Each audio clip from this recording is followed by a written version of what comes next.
রাজধানীতে জ্বালানি তেলের সংকট কিছুটা কমলেও পুরোপুরি স্বস্তি ফেরেনি। ফুয়েল পাস অ্যাপে নিবন্ধনের মাধ্যমে তেল বিক্রি শুরু হওয়ায় ফিলিং স্টেশনগুলোতে ফিরছে শৃঙ্খলা, কমেছে দীর্ঘ লাইন, দ্রুত মিলছে জ্বালানি।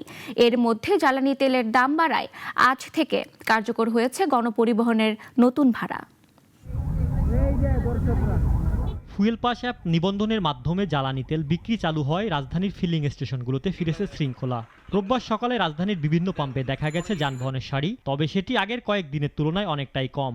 তারপরও যদি তেল স্বাভাবিকভাবে পাওয়া যেত তাহলে কিছুটা স্বস্তি থাকতো, কিন্তু সেটাও তো পাওয়া যাচ্ছে না। যদি 10 মিনিটের ভিতরে আমরা তেল পাওয়া যায় তাহলে 120 টাকা যে বাড়ছে এটা নিয়ে আমাদের গায়ে লাগবে না। নগরীর মহাখালী, তেজগাঁ সহ আরও কয়েকটি ফিলিং স্টেশনগুলোতে একই চিত্র। কমেছে চাপ, অপেক্ষার সময়ও কমেছে। টাকা 20 টাকা না আরো বেশি বাড়াক সমস্যা নাই, কিন্তু আমরা টাইম মতো তেলটা পাই ভাই। তেলের দাম বাড়লে অনেক সময় দেখা যায় যে এত লম্বা সিরিয়াল থাকবে না।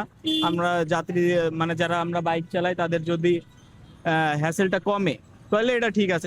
সংশ্লিষ্টরা বলছেন, ডিপো থেকে নিয়মিত সরবরাহ নিশ্চিত হলে এবং নির্ধারিত নিয়মে বিতরণ চললে গ্রাহকরা দুপুরের আগেই তেল পেয়ে যাচ্ছেন।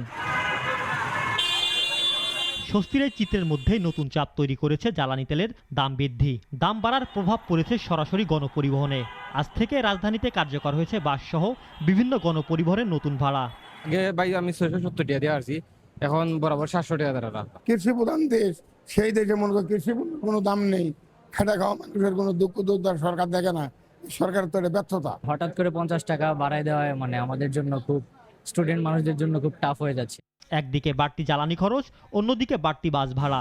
বিশেষ করে নিম্ন ও মধ্যবিত্ত মানুষের দৈনন্দিন ব্যয়ের হিসাব আরও কঠিন হয়ে উঠেছে। ইমরান শেখ, নাগরিক, ঢাকা।